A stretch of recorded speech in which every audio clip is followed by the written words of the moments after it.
Hey, what's going on, guys? My name's Chopper. Today I'm going to talk to you guys about Infinite Warfare and the gameplay that we saw at E3. Now I'm going to be talking about, my first reaction to this and the pros and cons, kind of the good and bad of what I actually saw in this campaign trailer and that sort of stuff. So this is actually the only gameplay I'm allowed to show you guys without getting hit with a copyright. So unfortunately, that's all I'm allowed to show you. But if you guys want to actually see the entire campaign mission, you can just go and look it up. It's very, very easy to find. A bunch of other Call of Duty YouTubers are allowed to post it, so you guys can go check it out on their channel. But anyway, that's for those of you who haven't seen it. But if you have, then I'm just going to go ahead and explain, my kind of opinions on Infinite Warfare. So in this Infinite Warfare campaign mission, we were able to see a lot of different, very unique sequences all wrapped up into kind of one mission. We were able to see a flying vehicle sequence, which was very, very cool. We're going to talk about that. That's going to be our first point. The second one was we actually got to be in space, kind of free flying and fighting in the air, a little bit of air, space combat. And then we actually got to go inside a building and also fight indoors with robots and humans. So there's kind of all different unique sequences. We're going to talk about each one. So first one, of course, I want to talk about is the flying. Now, when I first saw this flying thing in the trailer, I gotta say I was not impressed. In the Infinite Warfare trailer,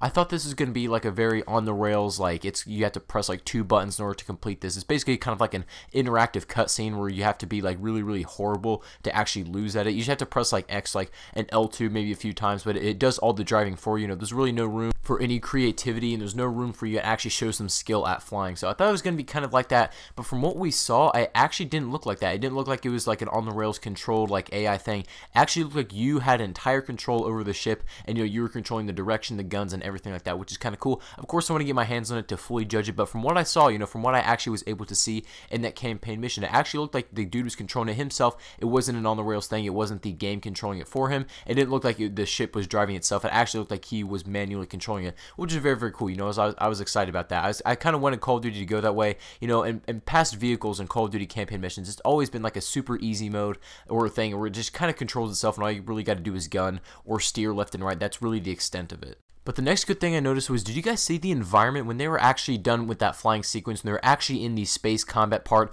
where they're, shooting the soldiers, kind of grappling around and stuff like that, getting on top of the ship? The environment around actually looked very, very stunning. I was really impressed by how that looked. If you see the Earth and the space around you, it actually looks amazing. I don't know if you guys remember the MW2 sequence when you're actually in space for like that quick minute, and the Earth just kind of looks really pixelated and it looks really, really gross. And they did kind of the same thing in Ghost. It looked a little bit better, but the MW2 one's probably the worst one we've seen.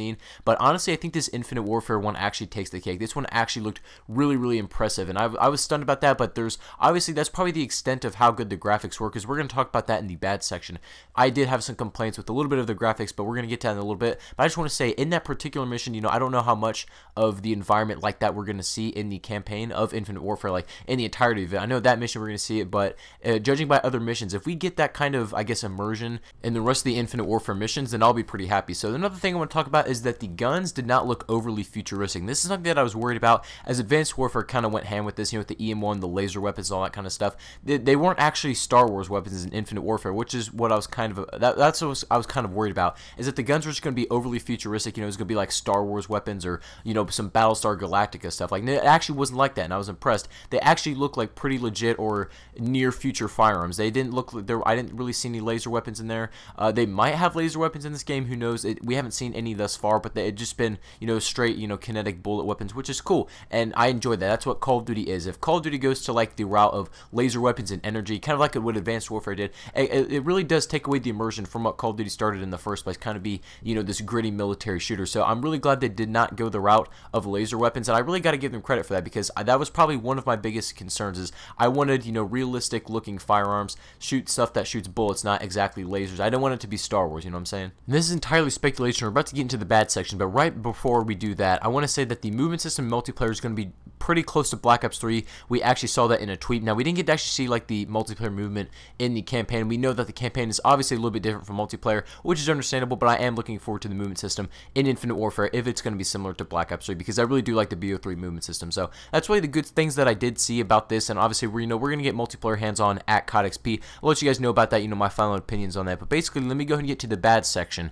about this and what I didn't like about this. So something that I didn't like about this is kind of what I was talking about before, but the graphics graphics, besides the environment and the planet of that one mission, the graphics like on the inside of the ships and the character models and all that kind of stuff, they weren't particularly stunning. They weren't really that good, honestly. They looked very they could have honestly passed as old gen graphics.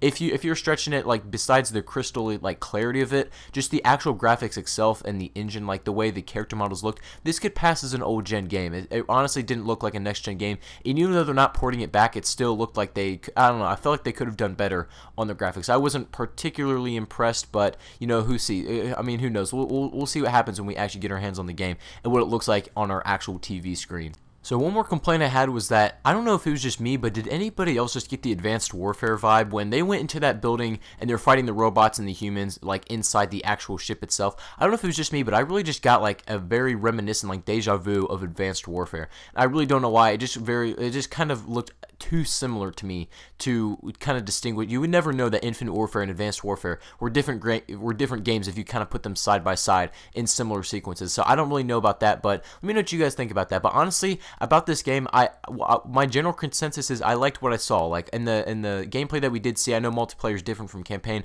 but I actually did like what I saw. So let me know what you guys think about this. Obviously, you know, this is just campaign. We'll get our hands on multiplayer at CoD XP, and you know, we'll finally judge it for ourselves. But that is pretty much all I've got for you guys today. So let me know what your opinions are on Infinite Warfare, you know, the campaign and multiplayer, in the comment section down below. I'm really curious to hear from you guys. So like I said, that's all I got for you guys today. If you guys are new, make sure you do drop a like and subscribe if you aren't already. Thank you all for watching, and I'll catch you guys on the next video.